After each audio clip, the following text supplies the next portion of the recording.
My wife said he was just a friend. But when I scrolled through their texts, I found a message from her that broke me. I feel closer to you than my own husband. My hands trembled as I typed a reply. Then why are you still with him? She read it and froze. Because I wasn't just holding her phone.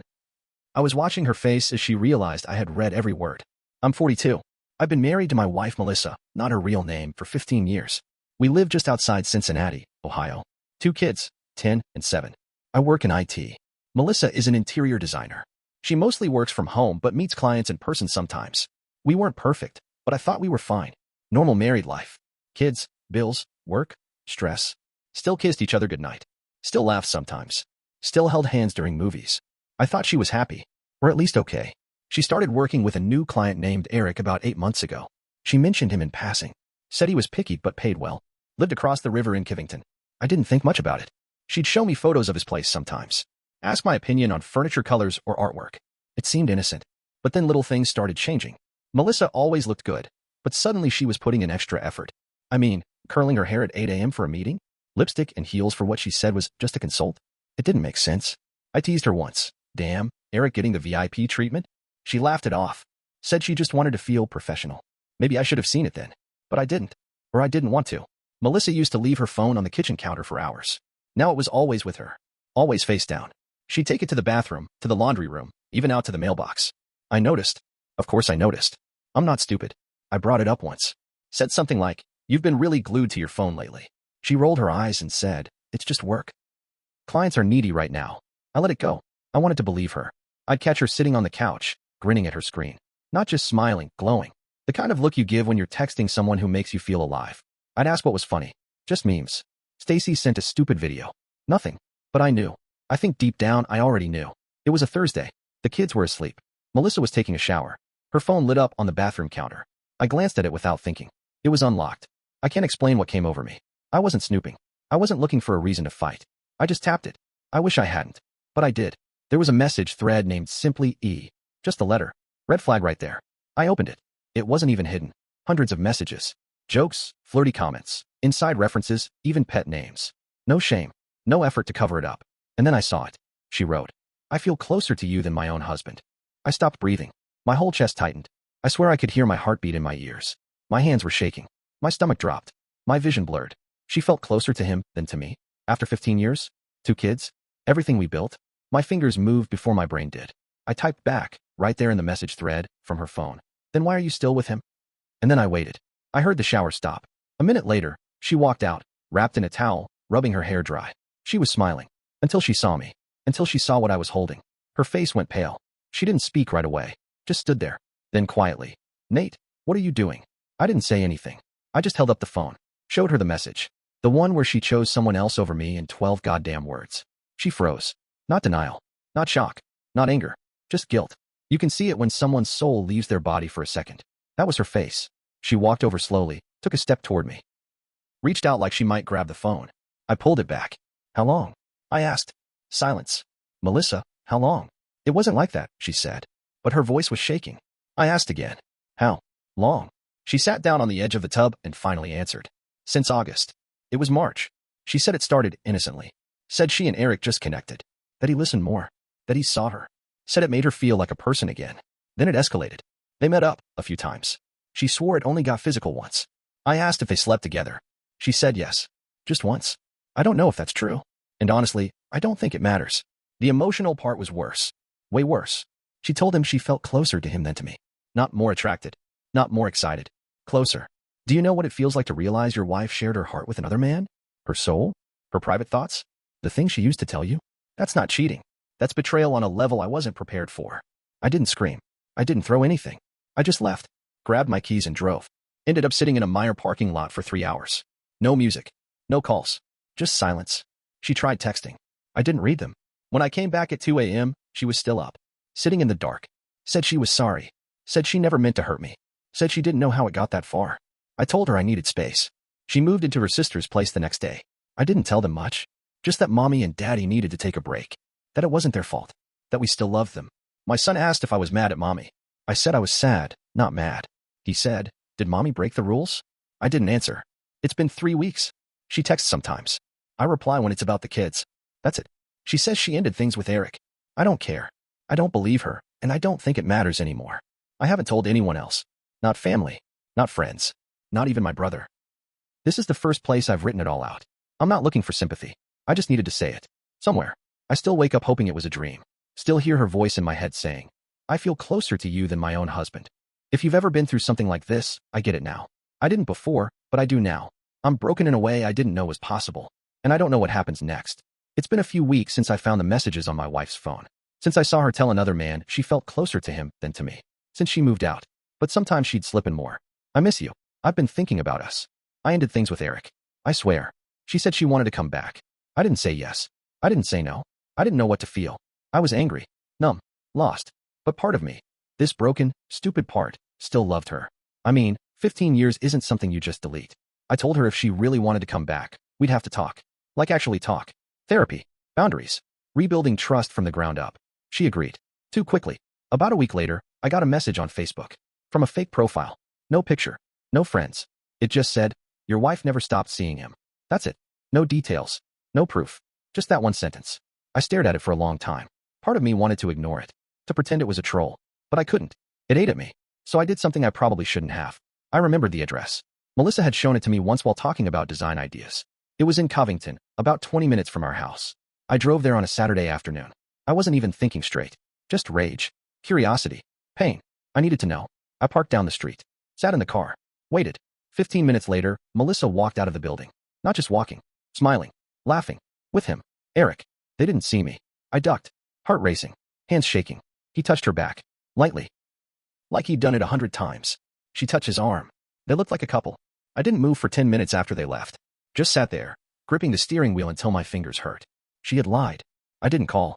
I didn't text. I waited. 2 days later, she came over to see the kids. After they went to bed, she asked if we could talk. I said sure. We sat at the kitchen table. She started with, I really want to fix things between us. And I just stared at her. Then I said, how's Eric? Her face changed. That's when I knew she hadn't expected it. Not this soon. Not this way. Nate, I saw you, I said. His condo. Saturday. You were laughing. She didn't speak. You lied to me. Again. She finally whispered, I didn't mean for it to keep going. I stood up. You swore to my face it was over. It's complicated, she said. I laughed. Not because it was funny. Because I had nothing left. Just this hollow, bitter sound that came out of my chest. You told him you felt closer to him than me. Now you're still seeing him. So why are you here? She said something about the kids. About wanting our family back. That she was confused. That she was trying to figure it out. Figure it out on your own. I told her. You don't get to use me as a backup plan. She left without saying goodbye. A few days later, I got a knock on the door. It was Eric's ex-wife. She introduced herself and asked if we could talk. I let her in. We sat in the living room. Her hands were shaking. I found your name through Melissa's business website, she said. Then she dropped the bomb. Eric's done this before. With other women. He finds married ones. Single moms. Lonely. Builds them up. Breaks them down. She said he was a manipulator. Charming. Rich. Always knew what to say. Then he'd get bored and move on. He did it to me. Twice. I just sat there. Staring. Numb. I thought you should know, she said. And then she left. Melissa keeps texting. She says she's really done with him now. That it's different this time. That seeing him again made her realize what a mistake it was. I haven't replied. I don't know what to believe anymore. I don't know if I want to believe anything anymore. I'm trying to hold it together for the kids. For my own sanity. But I'm not okay. Every time my phone buzzes, I jump. Every time I see her name, my chest tightens. Every time I try to sleep, I see that message again. I feel closer to you than my own husband. She wasn't sorry she did it. She was sorry she got caught. If you've read my last 2 posts, you know where I'm at. Wife of 15 years cheated on me with a client she said was just a friend. I caught the message. I feel closer to you than my own husband. She moved out. Said it was over. I caught her lying again. She was still seeing him. Then his ex-wife came to my door and told me Eric was a serial manipulator who targets vulnerable women. I thought that was the twist. I had no idea. After I caught her again, Melissa basically begged for another chance. Said it was truly over with Eric. Said she realized what she stood to lose. That she got caught up in something she didn't fully understand. I didn't say yes. I didn't say no either. I agreed to one thing. We'd go to marriage counseling. Not to fix us, but to see if there was even anything left to fix. My 7-year-old daughter was playing hide and seek at Melissa's sister's house, where Melissa is staying. She found a phone under the bed. A cheap Android. Not Melissa's usual iPhone. She thought it was an old phone. Started tapping random buttons. It lit up. She brought it to Melissa, all excited. Melissa apparently panicked. Yanked it from her hand. Told her not to touch Mommy's work phone. My daughter didn't think much of it. But she told me about it that night when I was putting her to bed. Mommy has a secret phone. It's not her real one. It's a black one. Something clicked. My stomach dropped. I couldn't sleep that night. My brain wouldn't shut up. Why would she need a second phone? And why would she hide it? The next day, I asked her about it. What's this about a second phone? She froze, then smiled. Oh, that. It's just a backup I use for work apps. Some of my design software only runs on Android. Bullshit. Melissa can barely update her apps on the regular phone. She's not tech savvy. And she never once mentioned using a second phone before. She also doesn't even use any apps that require Android. So I pushed. Can I see it? Her face changed. Again. Why would you need to see it? Because I'm not stupid. She stormed out. Yeah, I did it. I drove to her sister's house 2 nights later when no one was home. I still had a key. I looked under the guest room bed. The burner phone was gone. But I looked harder. She didn't take the charger. In the closet, I found a locked box.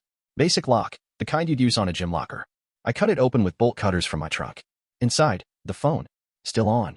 No password. The messages were all there. On a separate texting app. Not iMessage. Not WhatsApp. Something called Text Now. She had 2 active conversations. One was with Eric. Miss your voice. I hate not being able to see you. I'm sorry he caught us. I still think about you every night. This was dated after we started therapy. But that wasn't even the worst part. The second conversation was with someone else. A different man. Named Alex. I scrolled. Hundreds of texts. Going back even farther than Eric. Photos. Complaints about me. Flirting. Sexting. Hotel meetups. He never touches me anymore. I feel invisible at home. You're the only one who makes me feel wanted. It started before Eric. This wasn't some one-time mistake. This was a pattern. I sat in my car outside her sister's house and stared at the phone. For a long time, I realized something. Eric wasn't the start. He was the middle. Alex came before him. There might be more. And the worst part? She still acts like she wants to fix things. She still sends me texts like, "Thank you for going to counseling. I know I ruined so much, but I still believe in us." And I look at those texts, knowing damn well she sent that the same day she told Alex, he's cold. I can't take much more. I don't know what comes next. But I know one thing. This wasn't an affair. This was deliberate. She lied with her whole chest. Smiled through it. Hugged our kids through it. Sat across from me in therapy while planning her next meetup. This is not the woman I thought I married. This is something else entirely. Should I confront her during our next counseling session? Should I print the texts and hand them to the therapist? I don't know how far this goes, or how much of my life was even real anymore. But I know this. She has no idea that I know everything now. Not yet. This is the last time I'll post here. If you've read my story from the start, you know the deal. My wife of 15 years, Melissa, cheated with a man named Eric. Lied. Then I found out she had a whole other relationship with a guy named Alex. Double life. Second phone. Ongoing lies even during therapy. I was planning to confront her. I didn't know how. Turns out, she did it for me in public. In front of everyone. And not the way you think. We had another counseling session. I came prepared. Printed screenshots. Eric. Alex. The whole mess. I was done waiting. But when we got there, Melissa looked different. Nervous, yes, but also like she was ready for something. Not defensive. Not weepy. Just quiet. Focused. The therapist asked, "How are things since last session?" Melissa answered before I could. "There's something I need to say." And she said it. "I've been lying," she started. "Not just about Eric. About everything. There was someone else before him. His name was Alex. I never told Nate. I kept that part hidden." She was shaking, but not crying. Not yet. I don't even know why I'm saying this now. I think. I just got tired. Of lying.